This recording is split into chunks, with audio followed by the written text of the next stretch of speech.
नमस्कार, मैं हूँ मनविंदर। इस लाइव सेशन में आप सभी लोगों का बहुत स्वागत है। अब आपको लगने लगा है ना कि दिल्ली का चुनाव उत्सव शुरू हो चुका है। चुनाव आयोग ने अभी तारीखों की घोषणा नहीं की है, लेकिन प्रधानमंत्री नरेंद्र मोदी की 3 दिन में दूसरी बार रैली हो गई है और उन्होंने एक सूत्र वाक्य भी दिया है, आपदा, आपदा नहीं सहेंगे।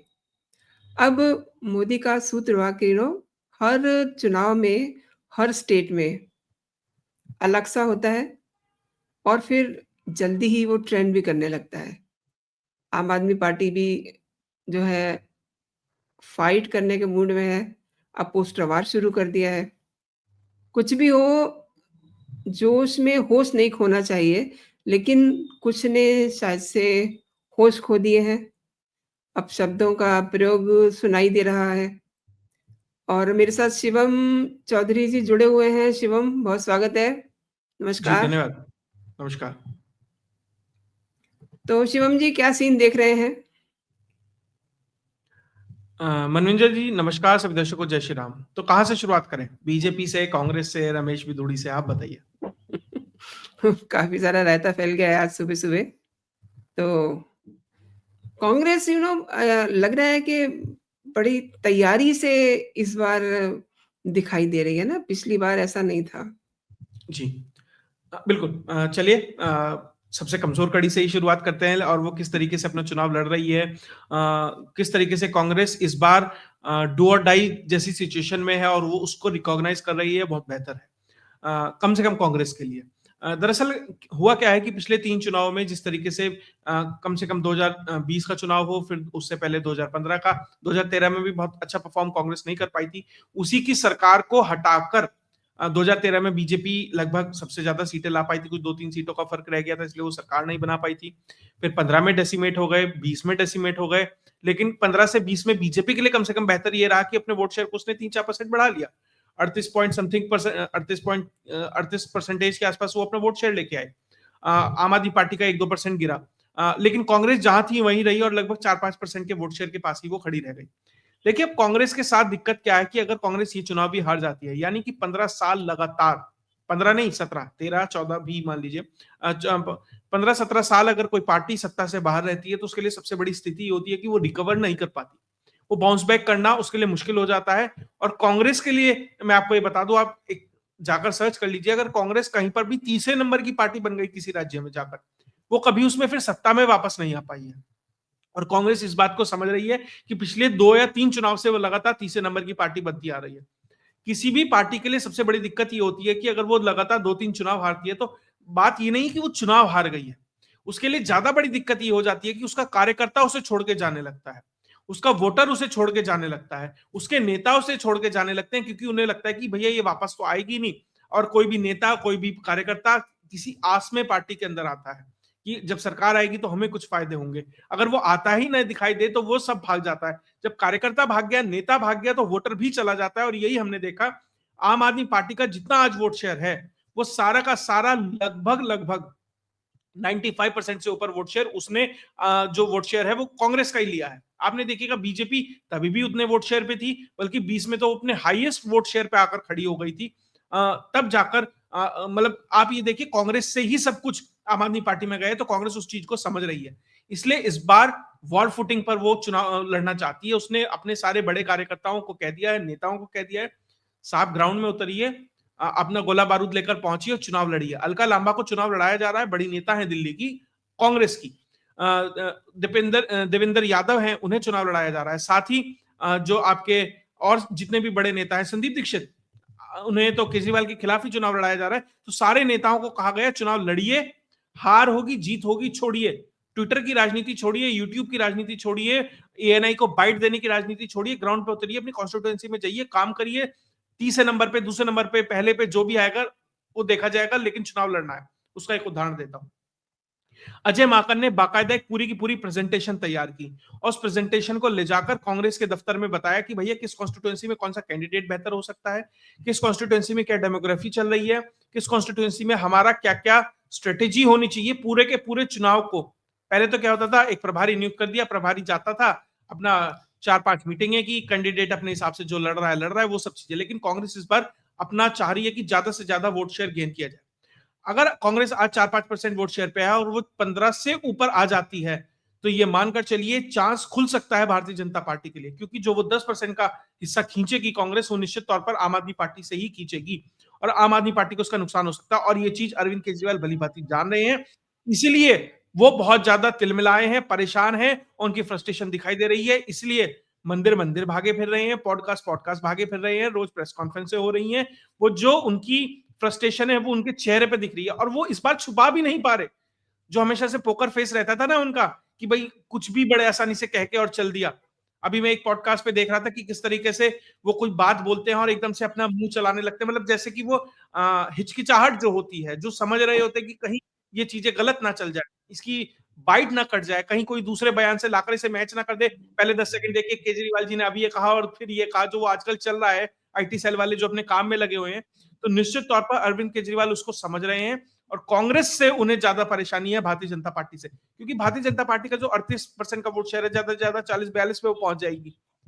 और आम आदमी पार्टी आज भी 52-50% से ऊपर के वोट शेयर पे है। अगर 50% से ऊपर का वोट शेयर है तो निश्चित तौर पर आप इनविंसिबल है, आपको कोई हरा नहीं सकता। लेकिन उन्हें दिक्कत है कि अगर कांग्रेस ने वो 10% वोट शेयर काट दिया तो वो आकर भाजपा के पास खड़े हो जाएंगे और फिर वहां स्थिति खराब हो जाएगी। देखिए एग्जिट पोल, ओपिनियन पोल जो भी आजकल चलता है, बहुत ज्यादा लोगों का भरोसा शायद 2024 के बाद रह नहीं गया है, जून के बाद। जी। लेकिन जो भी चल रहा है उसमें बीजेपी को बेहतर करता दिखाई दे रहे हैं अपेक्षाकृत। और खासकर जो प्रधानमंत्री नरेंद्र मोदी की 1-2 रैलियां हो चुकी है, अमित शाह की रैलियां हो चुकी हैं, उसके बाद थोड़ा सा सेंटिमेंट बेटर होता दिखाई दे रहा है। कितना बेटर होगा, कितना क्या क्या कर पाएंगे, वो आने वाला समय बताएगा। लेकिन कांग्रेस और बीजेपी जितना गोला बारूद उनके शस्त्रागार में है, भैया जो तोप, मिसाइल, बंदूक, हथौड़ा जो भी है, सब कुछ उन्होंने दिल्ली के चुनाव में फूंक दिया है कि भैया इस बार डू एंड डाई सिचुएशन है दोनों पार्टी के लिए। कारण बताता हूं, बीजेपी के लिए तो चलो एक एडवांटेज ये है, केंद्र में सरकार है, मान लो राज्य में नहीं आई, एमसीडी में अब तक थे, सांसद हैं। कांग्रेस का क्या, कांग्रेस में तो कुछ है ही नहीं अपने कार्यकर्ता को देने के लिए। तो सबसे ज्यादा डेस्परेट अगर कोई चुनाव लड़ने के लिए है तो कांग्रेस है, उसके बाद बीजेपी है और आम आदमी पार्टी को तो अपनी सत्ता बचानी ही है। तो अगर इन सब चीज को आप देखेंगे तो दिल्ली का चुनाव इसलिए इस बार इंटरेस्टिंग हो गया है क्योंकि तीनों पार्टियां पूरे मनोयोग से, पूरे ध्यान से, पूरी मेहनत से ये चुनाव लड़ रही हैं। और ये बहुत बेहतर है भारत की चुनावी राजनीति के लिए, जब किसी को वॉक ओवर ना दे दिया जाए, कोई पार्टी ये ना सोचने लगे भैया ये तो जीत ही रही है, चलिए। ये बहुत बेहतर है, दूसरी पार्टी भी बेहतर करने के लिए, बेहतर प्रोमिस देने के लिए, बेहतर कैंडिडेट देने के लिए मजबूर हो जाती है। इसलिए मैं कह रहा हूं कि दिल्ली का जो चुनाव है, मुझे एक तरीके से बेहतर लग रहा है। अगर तीनों पार्टियां मजबूती से चुनाव लड़ती हैं तो इसमें सबसे ज्यादा फायदा अगर किसी का है तो वोटर का है, निश्चित तौर पर। बाकी वोटर को अपना विवेक लगाना है कि फ्रीबीज के पीछे जाएगा, कि भैया राष्ट्रवाद के पीछे जाएगा, हिंदुत्व के पीछे जाएगा, या भैया फिर वही पुराना करप्शन को पकड़ के बैठ जाएगा। जी मनोरंजन जी। आज एक रैली की है फिर से, परिवर्तन रैली, ज़रा देखते हैं उसको। क्या चल रहा है वहाँ? और इसलिए दिल्ली में एक ही आवाज गूंज रही है, आपदा नहीं सहेंगे, बदल के रहेंगे। आपदा नहीं सहेंगे, आपदा नहीं सहेंगे, आपदा।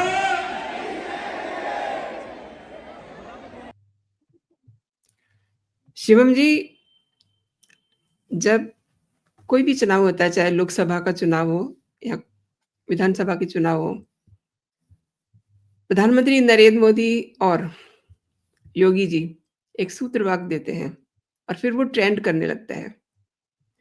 अभी मैं शुरुआत में भी बता रही थी, अब आपदा आपदा जो है कोलैब किया है आम आदमी पार्टी एंड द आपदा। अब बड़े तिलमिलाए हुए हैं अरविंद केजरीवाल, जब से उन्होंने ये आपदा शब्द सुना है। वैसे तो देखा जाए, जो दिल्ली की हालत है, मतलब 3 तो बड़े-बड़े पहाड़ हैं वहाँ कूड़े के, प्लस जो स्लम्स हैं उनका हाल देखिए। तो एक तरह से वो जो एक इलाका है वो आपदा में ही समझिए कि उससे गुज़र रहा है। ये जो सूत्र वाक्य है, ज़रा इसको भी डिफ़ाइन कीजिए। जी बिल्कुल प्रधानमंत्री नरेंद्र मोदी ने एक सूत्रवाक्य दिया, आप जिसकी बात कर रहे हैं, आपदा। पहली बात तो प्रधानमंत्री ने जब ये पहला बार इसका इस्तेमाल किया है 1-2 दिन पहले, तो उन्होंने कहा आपदा नहीं सहेंगे। उन्होंने किसी पार्टी का नाम नहीं लिया, लेकिन आपके प्रवक्ता कूद पड़े कि हमें आपदा कहा जा रहा है। फिर तो भैया जी, बीजेपी वाले कह रहे हैं, बिल्कुल। हाँ, तुम्हें ही कहा जा रहा है, तुम ही ले लो, ठीक है, तुम्हें ही पकड़ा देते हैं इसका तमगा।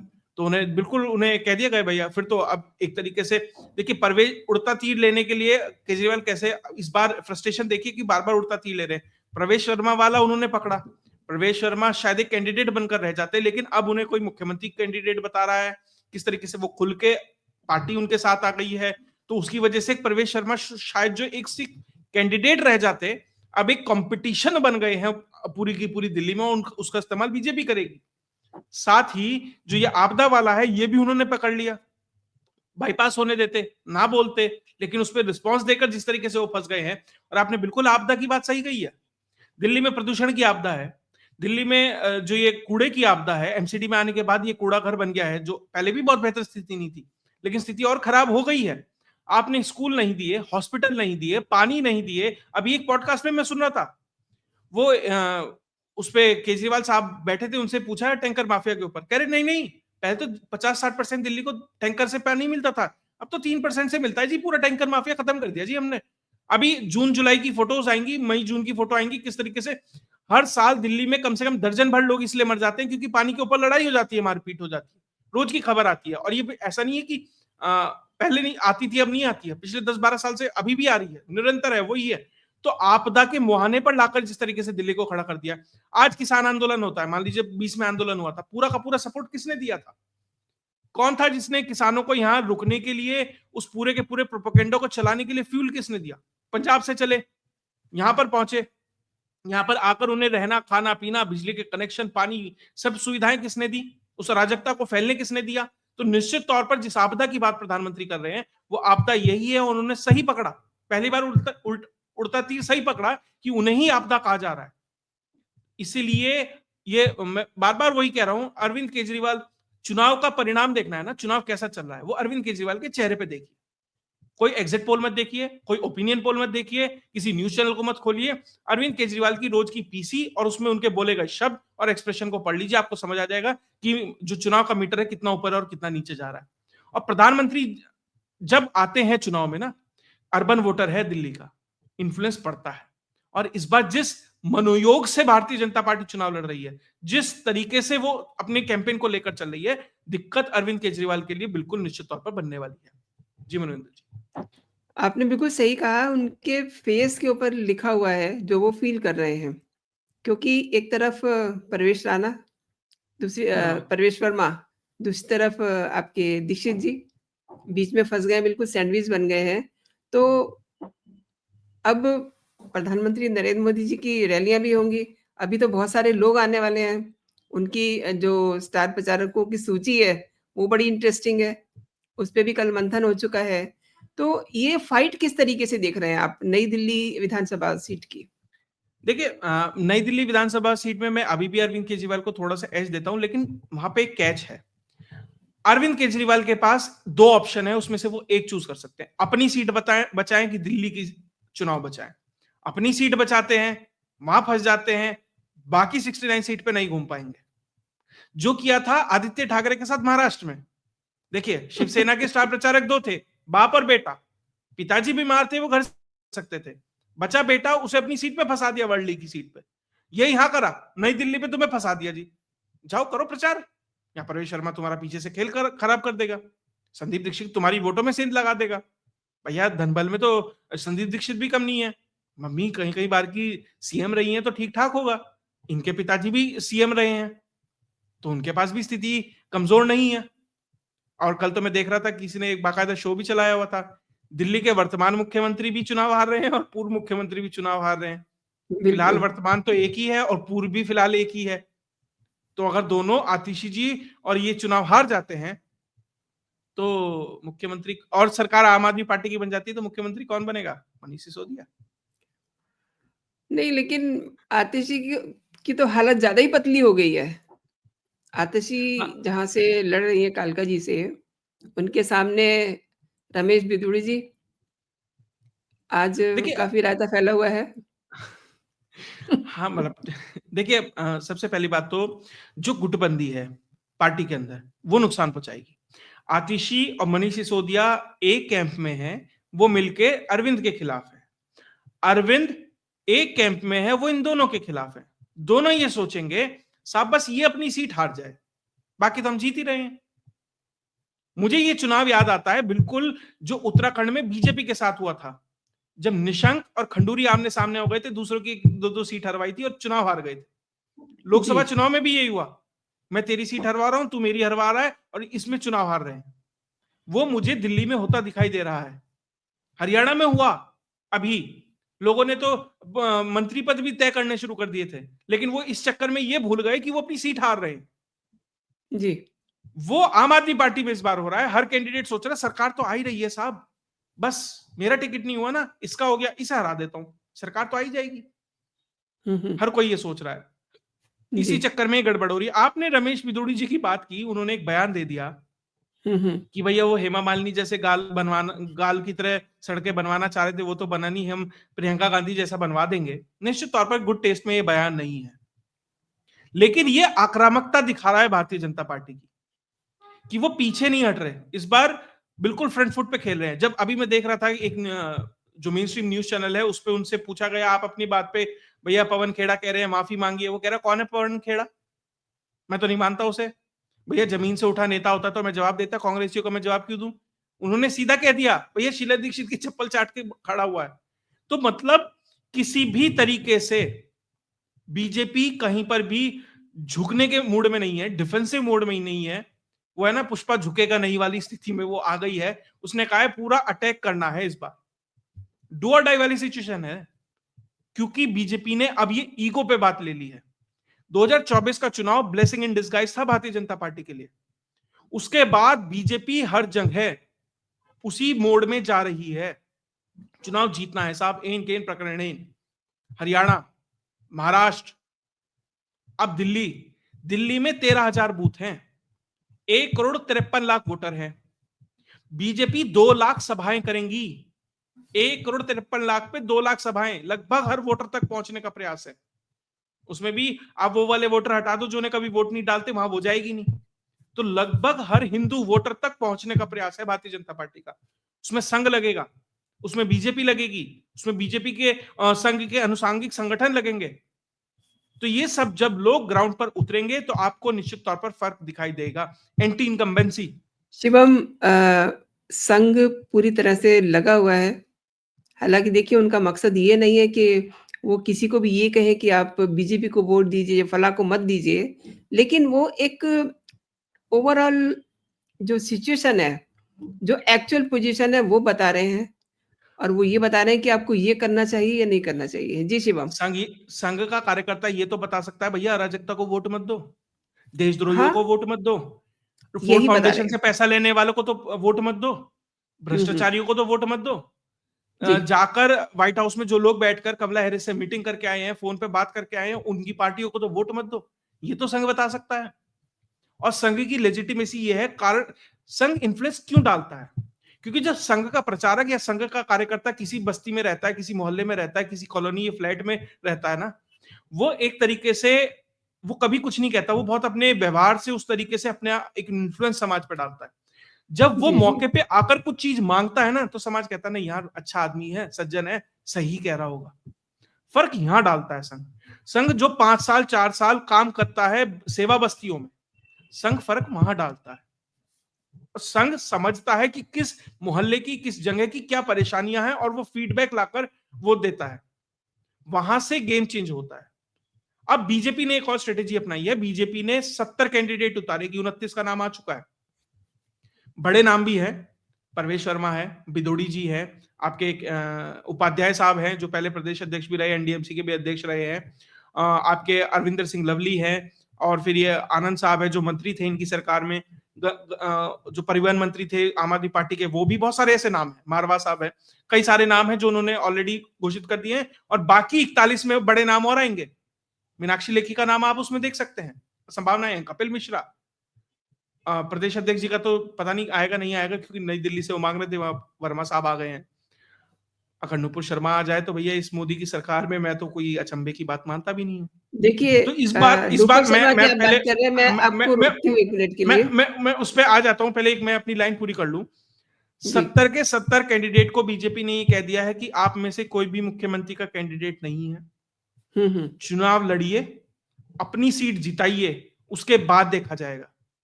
परवेश वर्मा की वैल्यू और किसी एक दूसरे बहुत पहली बार का चुनाव लड़ने वाले विधायक की वैल्यू एक है। हर बार दिल्ली में दिक्कत क्या होती है, हर कोई अपने आप को मुख्यमंत्री कैंडिडेट मानता है, और जो प्रदेश अध्यक्ष बनता है वो तो ये कहता है मैं ही मुख्यमंत्री हूं जी साहब। वहां गड़बड़ हो जाती है बीजेपी के साथ। बीजेपी ने कहा नथिंग डूइंग, विधायकी का चुनाव है, विधायकी का चुनाव लड़ो, इससे ज्यादा सोचने की जरूरत नहीं है, ना बाकी सोचने की जिम्मेदारी हमारी है। इसीलिए सबको कहा है कि लाइन में रहिए, कायदे में रहिए तो फायदे में रहेंगे। तो इसीलिए अपनी कॉन्स्टिट्यूएंसी पे ध्यान रखो, दिल्ली छोड़ दो। वो होता है ना घोड़े कैसे लगा देते थे, ये वाला विजन लेके चलो बस, उसके अलावा नहीं, सही, कुछ नहीं देखना। बिल्कुल सही। मोदी जी की पॉलिसी एकदम सही है।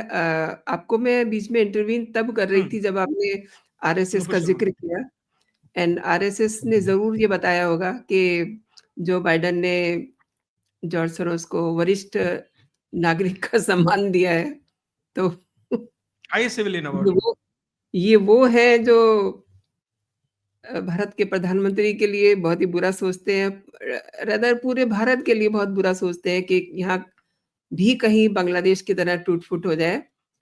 और देखिए, मैं देख रही थी प्रदीप भंडारी जी का ट्वीट, उन्होंने आज एक मतलब वैसे तो देखिए ये हमेशा ही करते हैं, अब ये मोदी जी की जो स्पीचेज़ हैं, उसमें भी एआई का प्रयोग कर रहे हैं, उसमें अपनी तरीके से उसको उसमें डायलॉग डाल रहे हैं।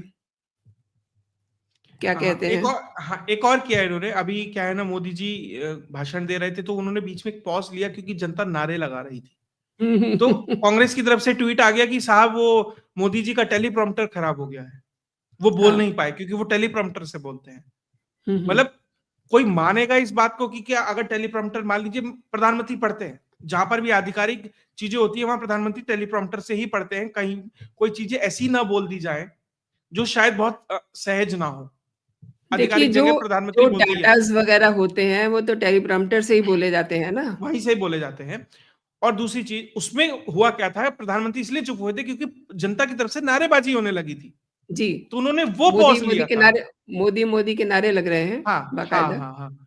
तो वो, और उसके बाद मोदी जी ने क्लैरिफाई भी उसी में बोल दिया कि भैया देखिए नारे लग रहे हैं, किस तरीके से जनता क्या क्या बोल रही है, उसी को आगे कंटिन्यू करते हैं, लेकिन वहां काट दिया जाता है कि वो क्लिप कटवा वाली बीमारी है ना।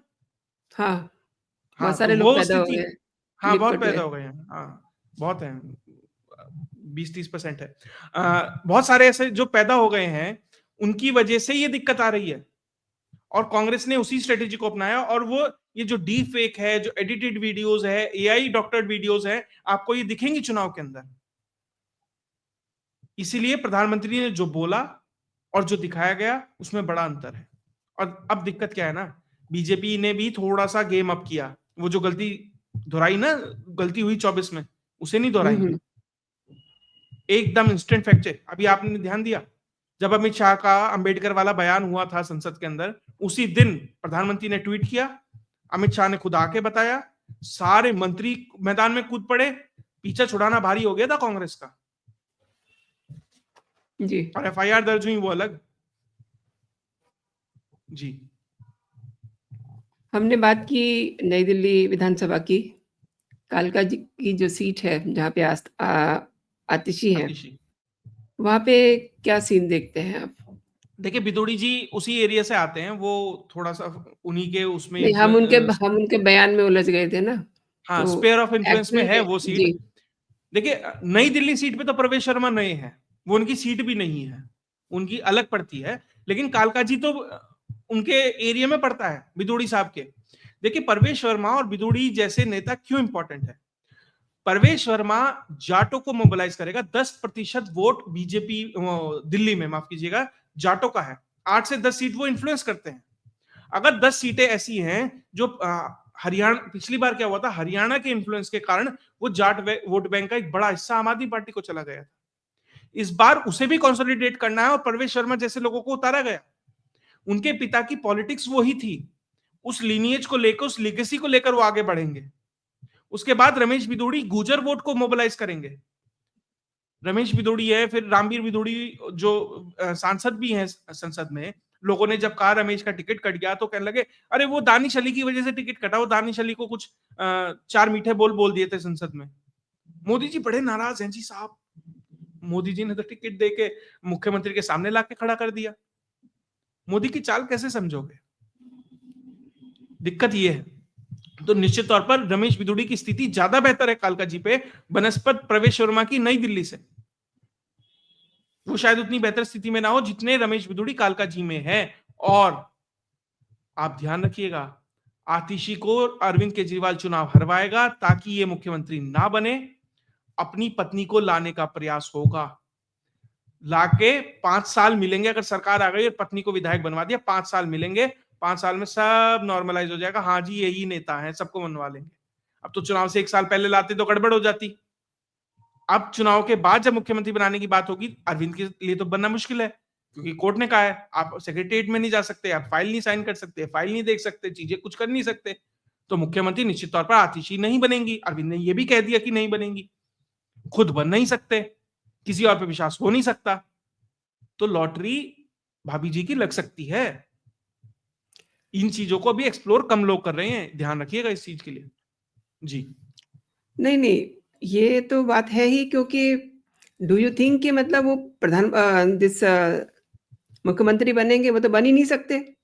हाँ, अगर वो जीत भी जाए 1% आतिशी को मना कर दिया। आतिशी को बनाना नहीं है तो फिर बनेगा कौन? भाभी जी। हाँ, और बार-बार ये सवाल उठ रहा है कि बीजेपी ने सीएम फेस नहीं दिखाया है। तो शिवम, मैं दर्शकों को भी ये बताना चाहती हूँ कि कल मेरी वरिष्ठ पत्रकार ओमकार चौधरी जी से भी बात हो रही थी। वो मेरे शो में आए थे, तो यही सवाल उठा था कि सीएम का फेस, तो उन्होंने भी यही कहा था कि सीएम का फेस जो है एज़ सच कुछ नहीं होता। जो भी चुनाव लड़े जाते हैं वो प्रधानमंत्री नरेंद्र मोदी के चेहरे पे लड़े जाते हैं। फिर बाद में जैसा कि आपने कहा डिसाइड किया जाता है कि कौन बनेगा, सीएम देखा जाता है। देखिए लेकिन स्टेट वाइज फिलहाल भी जो है, ये स्टेट वाइज भी है। स्टेट मान लीजिए आप यूपी में चले गए थे, वहां तो हुँ, योगी हुँ, चेहरा थे। बिल्कुल। आप हरियाणा में थे, नायब सिंह सैनी चेहरा थे।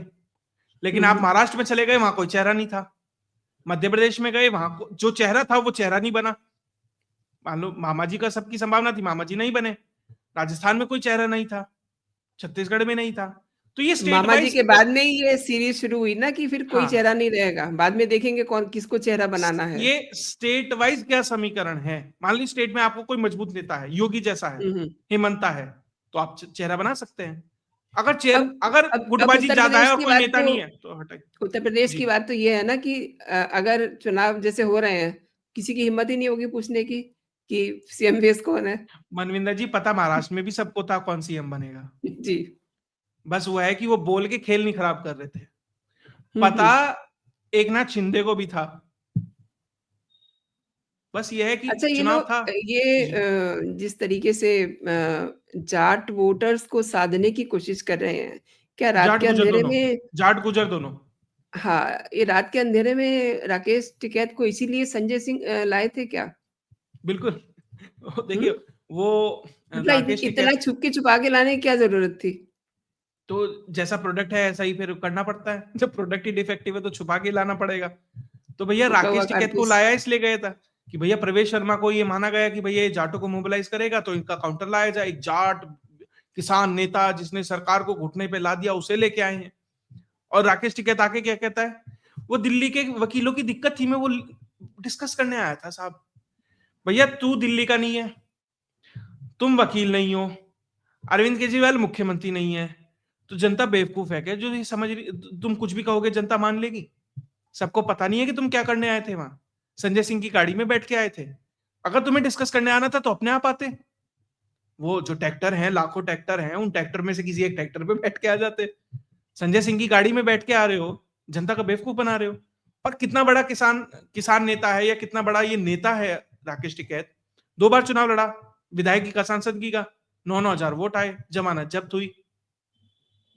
अगर इतना ही बड़ा किसान नेता है तो भैया क्यों पंजाब के किसानों ने, पंजाब की यूनियनों का आंदोलन था ये, सिर्फ चेहरा इसलिए बनाया गया था राकेश टिकैत को पूरे किसान आंदोलन का क्योंकि ये हिंदी बेहतर बोल सकता था।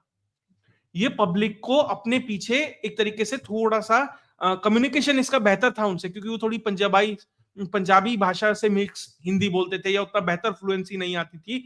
ये इस वजह से राकेश टिकैत को आगे किया गया क्योंकि मीडिया फ्रेंडली है, मीडिया जल्दी भागती है पीछे, वरना राकेश टिकैत की ना कोई पॉलिटिकल कैपिटल है ना किसानों में कुछ है। हाँ, उसे ये दिखाया जा रहा है कि भैया ये बहुत बड़ा नेता, ये आएगा, कोई इन्फ्लुएंस नहीं होगा दिल्ली में। साहब पश्चिम उत्तर प्रदेश में नहीं होते, इनके यूनियन का जिला अध्यक्ष चुनाव हारता है इन्हीं के गढ़ में, तो दिल्ली में जाके कौन इनकी बात मानेगा? और मान लीजिए योगी जी मजबूत हो गए, दिल्ली का बॉर्डर क्रॉस नहीं करने देंगे इसे। दिल्ली तो तब जाएंगे ना जब बाबा क्रॉस करने देंगे। मैं वही तो कह रहा इनको तो दिल्ली बाबा जी बॉर्डर ने क्रॉस ढक्कन नहीं कर कर दिया पाएगा। है। बाबा जी ने इनको बिल्कुल कुछ नहीं है जी, कर 2-4-5 करोड़ रुपए अपना अंदर करेंगे, पैसा कमाएंगे और कुछ नहीं। सूचनाएं यही आ रही है कि कुछ लेन देन की बात हुई है, इसीलिए ये रात के अंधेरे में गए थे अरविंद केजरीवाल से मिलने उनके आवास पे। आपके पास क्या सूचना है? देखिए, सूचना तो मेरे पे 2019 में किसके चुनाव में किसने कितने पैसे लिए थे, मतलब अजीत सिंह से क्या क्या सेटिंग हुई थी और फिर उन्हें कैसे धोखा दिया था किसने, वो भी मुझे सूचना है। तो सूचनाएं कहां कहां किसे किसे कब क्या क्या कहा गया, किसके द्वारा और किसे नुकसान पहुंचाया गया, सारी सूचनाएं हैं। उसी कड़ी में आप इसे जोड़ के देख लीजिए, कुछ नहीं होगा।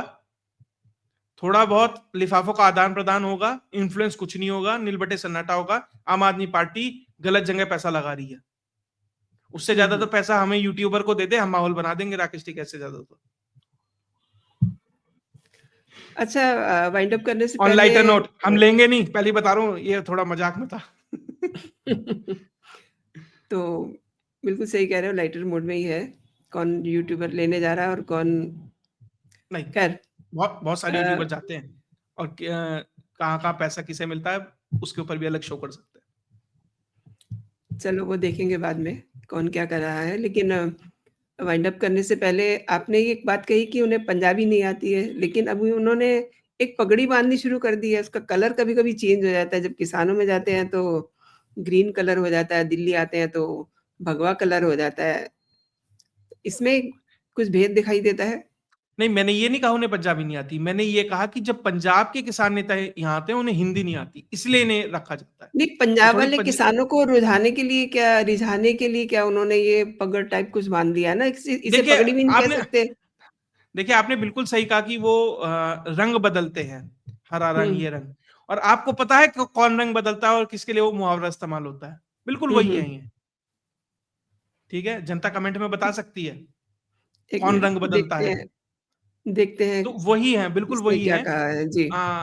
अभी मैं एक बयान सुन रहा था, वो जो आंदोलन चल रहा है पंजाब के अंदर, उसे ही ये उल्टा सीधा कहने लगे, उसमें ही कुछ कमियां निकालने लगे। तो ऐसा नहीं है, बहुत जल्दी रंग बदलते हैं। देखिए, मंडी में भी देख लीजिए जी, देखिए बिल्कुल, और ये अरविंद केजरीवाल की सरकार कह चुकी है ऑलरेडी कि 7 लाख फर्जी वोट है दिल्ली के अंदर। जब ये वोट कटवाए जाते हैं तो ये कहते हैं भैया हमारे वोटरों के नाम काटे जा रहे हैं। संजय सिंह और उनकी पत्नी का नाम, सुल्तानपुर में भी उनका नाम है और दिल्ली में भी 2-2 जगह नाम है। ये बीजेपी ने बात उठाई है। आप कैसे अलग अलग जगह वोट बनवा सकते हो? एक वोटर के 2-2 जगह वोटर आईडी कार्ड कैसे हो सकते हैं? ये विसंगतियां निश्चित तौर पर हैं। और अगर इनके इतने बड़े लोगों के नाम गलत तरीके से चढ़े हुए हैं तो सोचिए कितने फर्जी वोटर होंगे। तो इलेक्टोरल रोल को दोबारा से रिवाइज करवाना ये इलेक्शन कमीशन की जिम्मेदारी है, आपकी भी जिम्मेदारी है। जो दिल्ली का वोटर है, जाके अपने नाम को चेक करे, आपका नाम है नहीं है, तब जाकर बेहतर स्थिति रहेगी। जी, नेक्स्ट। बिल्कुल, रणनीति बिल्कुल बनाई है, कितनी सफल होगी कितनी असफल होगी वो पता लगेगा। लेकिन इस बार अरविंद केजरीवाल को नुकसान होगा।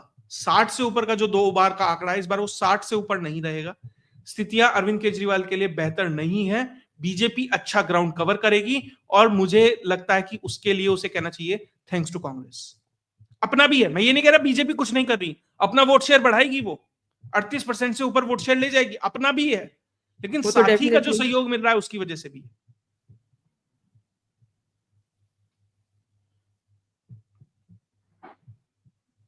बिल्कुल, देखिए कर्मा तो यही होता है। अब अरविंद केजरीवाल को जब सीट नहीं मिलेगी तो जनता यही कहेगी यूट्यूब से डाउनलोड कर लो साहब, जब वोट नहीं मिलेंगे तो यही कहेंगे यूट्यूब से डाउनलोड कर लो, ये होना है।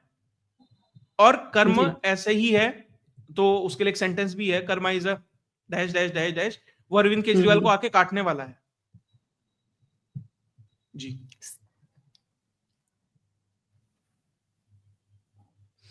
सीट भी चेंज कर सकता है साहब, जरूरी नहीं है नई दिल्ली से ही लड़े, सीट भी चेंज कर सकता है, हॉस्पिटल में भी एडमिट हो सकता है निश्चित तौर पर। और देखिए भाभी जी उतरेंगी नहीं उतरेंगी अभी थोड़ा सा कह नहीं सकते, चुनाव के बाद के समीकरण पे भी बहुत कुछ डिपेंड है, लेकिन चर्चा ये है कि सीट भी चेंज कर सकता है। अगर ऐसा कर जी, दिया जी। तो हार निश्चित है, और नहीं किया तो चुनाव फंस रहा है। तो शिवम जी, आपने समय दिया मेरे शो के लिए और दर्शकों को जानकारी दी, और जो लोग इस समय जुड़े हुए हैं मेरे साथ, शो को देख रहे हैं, शिवम जी की बातें आपने सुनी, समझी। इस चर्चा में आपको कितना अच्छा लगा? ज़रूर कमेंट करके बताइएगा। क्यों शिवम जी? जी बिल्कुल, लाइक शेयर सब्सक्राइब कमेंट सब कुछ कीजिए, और कमेंट में ये जरूर बताइए कि अगला विषय क्या रखें, ताकि जो चीज आप समझना चाहते हैं, जिसका एनालिसिस आप चाहते हैं, कोई चीज क्यों हो रही है, उसके पीछे के निहितार्थ क्या है, आपको समझना है, तो बिल्कुल कमेंट कीजिए, प्रयास करेंगे कि उसके ऊपर भी हम अपनी बात रखें। जी थैंक यू शिवम जी।